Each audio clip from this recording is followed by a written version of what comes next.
Why has Iran stepped up its deportation of Afghan refugees? Thousands are being forced to go back to Afghanistan as Tehran tightens controls on immigration. But what's really behind this crackdown? And can the Taliban government handle this sudden influx of returnees? This is Inside Story.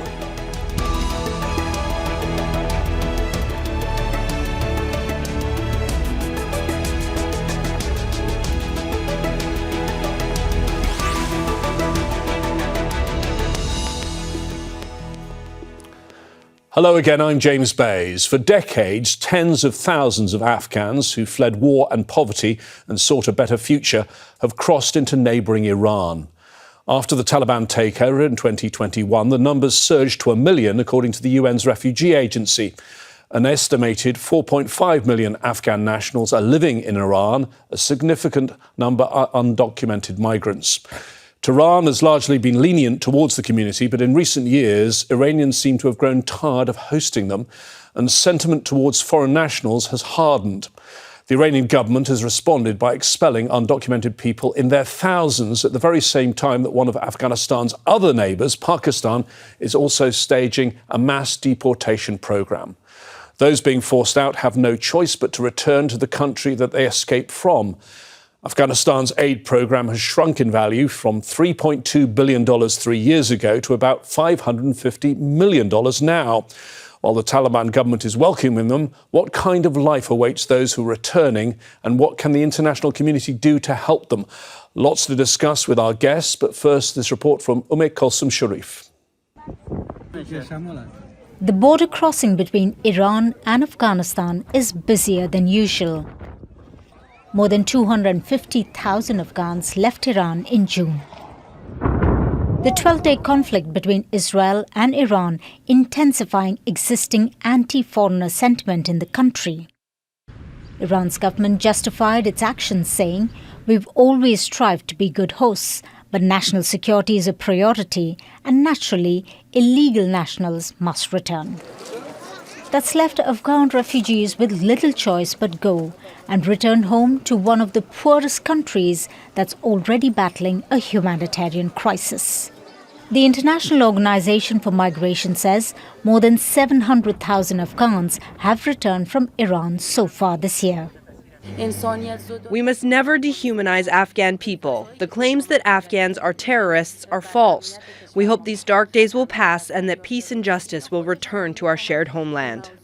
For decades, Afghans have fled to neighbouring Iran and Pakistan to escape war and poverty. Their numbers surged after the Taliban regained control of Afghanistan in 2021. The UN Refugee Agency estimates nearly 4.5 million Afghan nationals live in Iran. Many who were born here feel disappointed with the sudden change in government policies, given the traditional welcoming stance towards their community.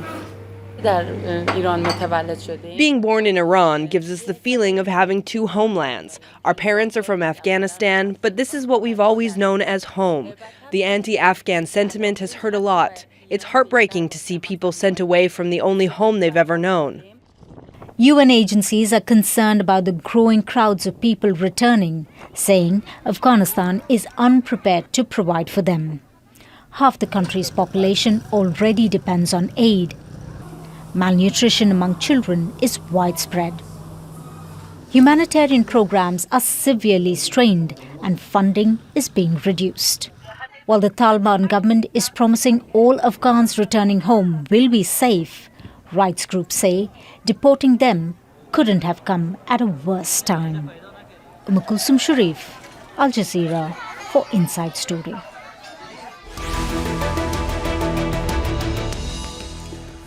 Well, let's discuss all of this further with our guests joining us today. In Kabul, Arafat Jamal, Afghanistan representative for the United Nations Refugee Agency, UNHCR.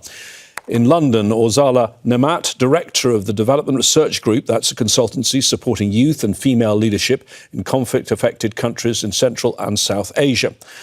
in Tehran, Hassan Ahmadian, Professor of West Asian Studies at the University of Tehran. Thank you, all three of you, for joining us. If I can start with you, Arafat, there in Kabul. You have a long experience of this, because I looked at your biography. You've been working for the United Nations for 3 decades, and in fact, your first field posting was in Herat, which is the city that is closest to the Iranian border. Give us a bit of a context on Afghans in Iran. How many have there been there, and when did they first start to flee across that border?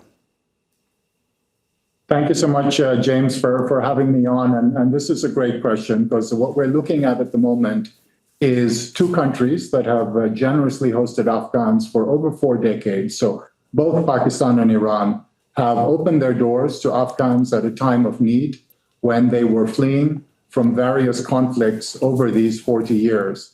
They've provided them with food, with housing, with access to medical care, and even education, and including higher education. But what we're seeing now is that on both fronts, we are receiving very large numbers of Afghans. And if I can turn to the Iran side, I was just there at the border a few days ago. And we have gone from a situation where a few thousand were coming across the border every day to a peak of something like 36,000. So it's a massive push of people. And these are people who may be from Afghanistan, but they're hardly off Afghanistan. Many of them have been born abroad. They do not look like people in Kabul. They're wearing Western clothes. They are often highly educated. And they are simply bewildered. They don't know where they're coming, where they are going to in this country. OK, I'd like to come back a little later and get more of your description of what it was like and what people were telling you there. But let's go to Hassan in Tehran. Just tell us, what's the Iranian position on this? Why do the Afghans have to go home now so quickly? Yeah, so there are different reasons. The analysis that I've been going through internally and outside, foreign outlets focused on the war between Iran and Israel. But I think that is misleading, because the deadline the Iranian officials have announced for undocumented Afghans to leave the country was announced way before the war started, and the deadline is today, 6th of July. So it's not really related to that, and I think the peak that Arafat was describing has a lot to do with this deadline. Official numbers here speak about 6 million Afghans in Iran, 2 million of which are documented, 4 million are non-documented. And there has been a huge debate in the country on what and how to deal with this phenomenon. Out of the 3 big waves of Afghan refugees in Iran, this latest one, after the Taliban took over, came with a huge number. And the country, Iran, is not in a good shape when it comes to its economics and security. So this big wave comes with all sorts of issues that the Iranians are trying to cope with, and I think one part of it is to have undocumented Afghans leave the country or be registered. That's what the deadline is about. But Hassan, they must be aware, the authorities in Tehran, and I understand recent events, that this is happening at the same time that Pakistan is pushing people out, and they must be aware that perhaps Afghanistan just can't cope right now. Well, that's part of the problem with the official line. I mean, the relationship between Iran and Afghanistan are, at a calm situation now. They don't want to complicate things with Afghanistan.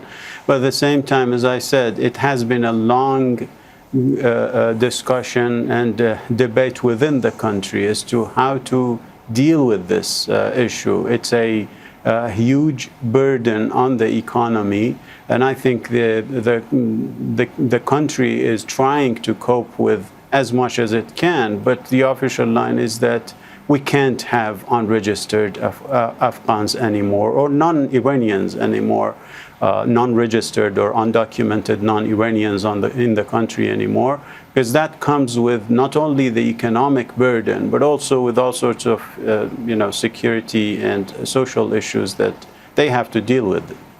Orzala, these two countries happen to be acting at exactly the same time, doing the same things. I don't know how accurate the figures are, but the suggestion is as many as 6 million Afghans in Iran, maybe 4.4 million in Pakistan. The numbers are huge. Absolutely, James. The numbers are huge, and this joint decision by both neighboring countries, despite of the fact that they have been a generous host throughout these years. I myself spent 14 years in Pakistan in refugee camps, living and growing up there. So despite that generosity, this sudden decision, even though it's not as sudden as it appears, but at least whatever the reasons for this decision, I think that goes against humanitarian principles. Because the conditions that we see, there are a number of factors that we have to keep in mind. First of all, the categorization of refugees. Both countries, particularly what's happening in the last couple of weeks in Iran, is quite a major concern for all of us, because it's not about unregistered and illegal refugees. What we are hearing from direct sources, it's about any Afghans that were settled there, that got even married, and that they have children, left at home, and they just went out for work, and they are picked up and deported. So forced deportation is something that goes completely against the humanitarian principles and human rights principles. And moreover, the sudden changes, one way that is explained, in simple probably explanation would be probably change in the policies. So both Pakistan and Iran, when it suits them, the question is that they were in the same economic difficulties back when the Taliban took over. So why the borders were kept open at that time? That's a question to be answered. If the illegal and registered refugees were not allowed, why the border control was not in place back in the time that majority of refugees sort of moved towards those countries? I want to also come from an Afghan perspective here by explaining who the refugees are. We know that in Afghanistan, the condition is extremely concerning. There is a restrictive regime. Half of the population doesn't even exist in the eyes of the regime by restricting their fundamental and basic rights. The regime is in isolation because of the legitimacy question. It's not recognized by the international community in general. Like most of the countries, with exception of Russia last week, no one really formally recognizes Taliban as a government. And the Taliban also, as a de facto authority, have zero plans on how to sort of get prepared for this massive influx of refugees in an unprecedented level. I've seen the Jazeera refugee camps back in the time of the Taliban attack in Kabul in late 90s, 99, 2000. This is not something like that, what I keep hearing and seeing happening in Herat. There are hundreds and thousands of people. It's going to increase if the same policies continue. And there are mainly two concerns. It's fully understandable to request the undocumented, unregistered refugees to leave, but give them a specific deadline and start it in a process. Do it in understanding with international agencies like IOM, like UNHCR, like others, so that at least some fundamental basic plans are in place. Okay, let me, if you may, let me bring in Arafat, because he has been, as the head of UNHCR in Afghanistan, he has been to that main border crossing, Islam Kala, in the last few days. And perhaps you can describe the scene for us there. I've spent a fair bit of time in Afghanistan. It's extremely hot in June and July. These are desert conditions. Can you describe to us what it is like there at the moment, and describe to us the condition of the people who are arriving there? You're absolutely right. It's hot, it's somewhat chaotic, and it's full of people who are disoriented. I think on the positive side, what I would like to say, though, is that across the board, and whether it be for the Afghans coming back from Pakistan or Iran, the Afghan people, despite all odds, have been extremely welcoming. And so what I can say is that despite everything on the border, we're seeing a lot of private individuals, a lot of Afghans coming up, providing food, providing water. Also, the de facto authorities have been welcoming of the people. From the side of the United Nations, we have really joined forces together as a team, and we are responding with basic needs, with registration, with the provision of hot meals, of relief items, including blankets and cooking sets, and cash as well. So we are all coming together. We are all coalescing in this very hot, rather chaotic situation. It's getting better day by day. We have emergency teams there. Several of the UN have ramped up. My own headquarters has also allotted additional funding for the response. So we are doing our best to respond. And I think that as far as the border is concerned, I wouldn't say that it's under control, but it is being managed, even in a context of a general poverty, a situation of some chaos in the sense of the way that people are being deported, and also our own very serious funding constraints as well. Arafat, I mean, I've been tracking some of this, and the UN kept putting out figures saying today was the biggest single day, and that kept going up. 28,000 on the 25th of June, 36,000 on the 26th of June. I think the top day was 43,000 people all arriving on the same day. What are some of these people telling you? Did you have a chance to speak to some of them? It's heartbreaking, and they are being sent back on a 24/7. People are there on shifts throughout the cycle. And when I was there recently, I met a people. Most of the people that I met had never set foot in Afghanistan, and they were just sort of bewildered. As the previous speakers have said, this is not all due to the war. Some of it has been pre-planned. At the same time, it's an uprooting, it's a double uprooting of people who've come from Afghanistan to Iran and now from Iran back to Afghanistan. You had people who were quite skilled often. I met with a graphic designer. I met with a lovely couple who had just been married for 4 months, who had been born in Tehran, who came from a place called Daikundi in Afghanistan, which even if you talk to an Afghan, is very remote. I have no idea what somebody like that is going to do, and nor did he. And I asked him about that, and I think what we're going to see is a flood of people into the urban centers. And this is in a context where 70% of the population is already living at the subsistence level. Since 2023, we've had over 3 million returns. So it's a layering of a group of people onto a country already ill-equipped to receive them, perhaps welcoming and indeed very welcoming of them, but without the resources to actually be able to integrate them. Hassan, what do you make of that? I mean, I know you're not here as a spokesman for the Iranian government, but there have also been reports, not only some of these people, as you've heard there from Arafat, were born in Iran. It's the only place they know. There are also reports that some people had valid documentation, valid visas, and they were still pushed across the border. Well, I think that's illegal. I mean, the stories that Arafat was mentioning are heartbreaking. I can't just cope with the fact that they are pushing people documented through the border, which is illegal. The official line here is that only those who are not documented are being given the chance to either register, which eventually will lead them back to Afghanistan, or get back to Afghanistan as they came without documentation.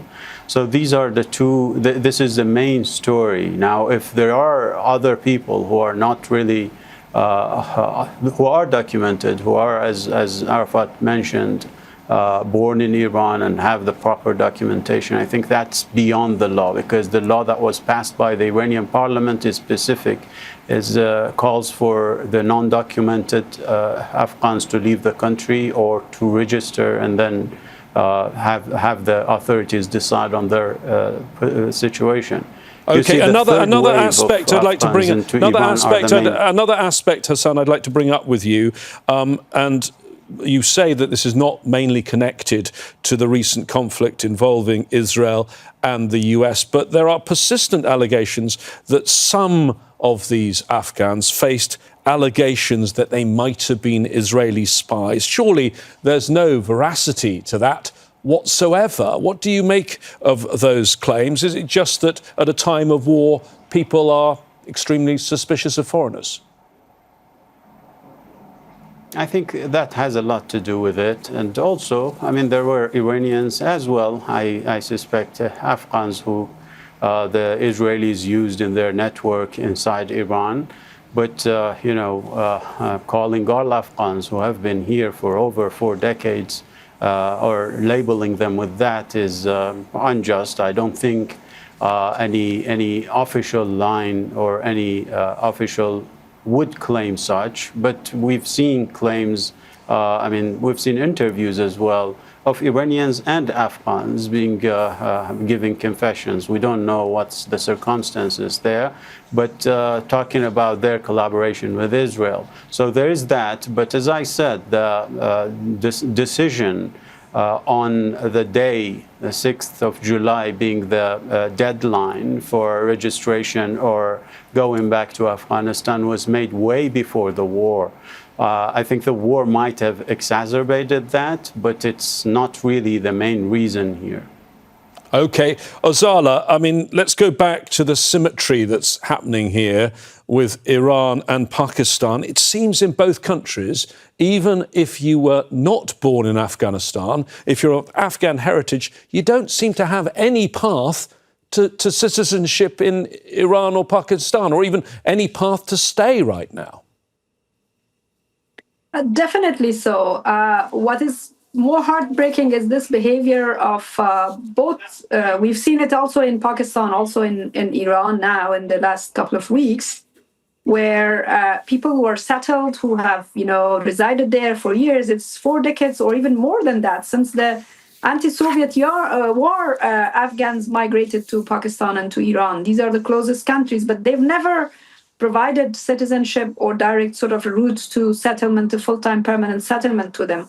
So that is really like a major concern, because Afghans in those 2 countries will think twice before now trying to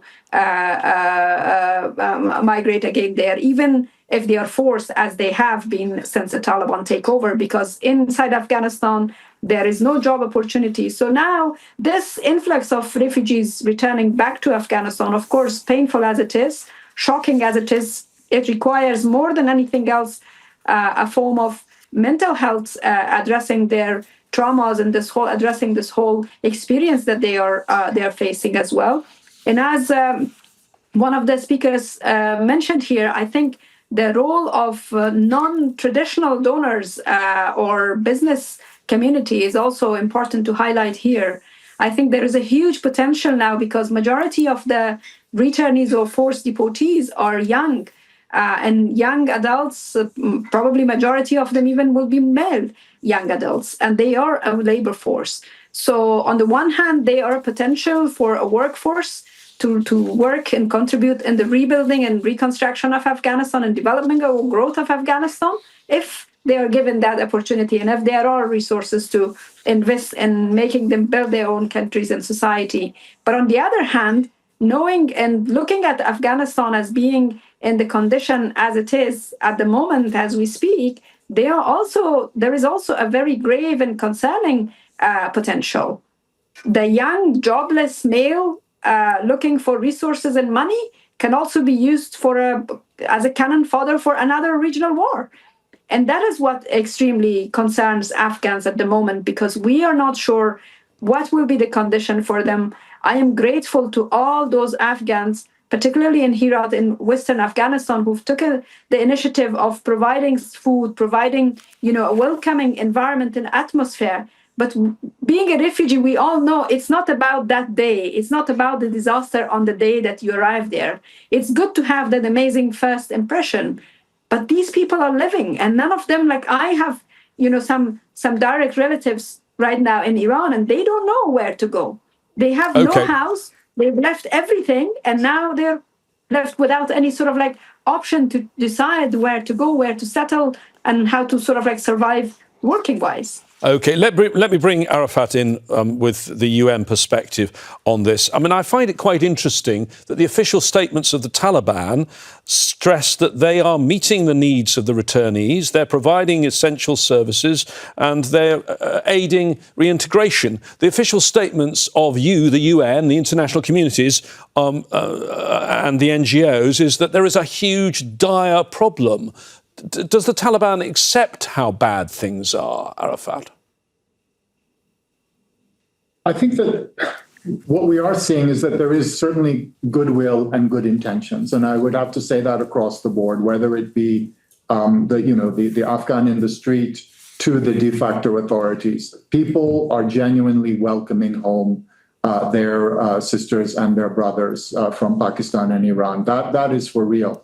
At the same time, they are woefully ill-equipped to do so. So yes, there is an intention, and where possible, people are stepping up. But as I mentioned earlier, 70% of the population lives at the subsistence level. So when you add the 3.4 million who've come since 2023, when you layer on the 1 million alone who've come this year, what are they going to do? One thing that I would like to appeal for, though, is that let's not forget Afghanistan. As Orzala just mentioned, a lot of the returnees are working-age men. What are the choices available to you if you can't work in this country? Essentially, there's flight or there is fight. Flight in the sense of people might come back, and I've spoken to many of them throughout the country, with no prospect whatsoever. They're simply making their plans to leave again, either via Iran, onward to Turkey, and through to Europe. Or, as the speaker indicated, there are groups roaming the countryside waiting for people to recruit.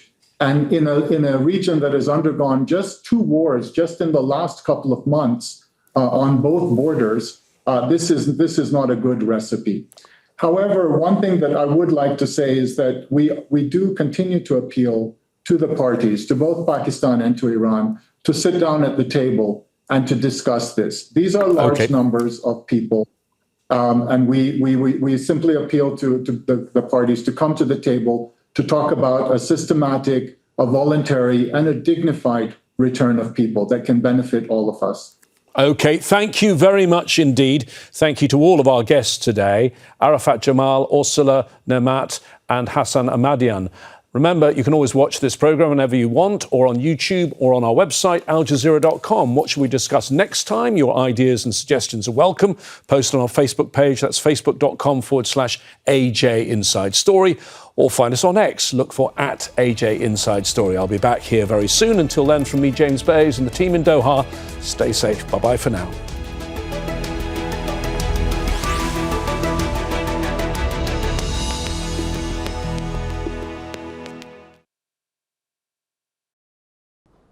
Make sure to subscribe to our channel to get the latest news from Al Jazeera.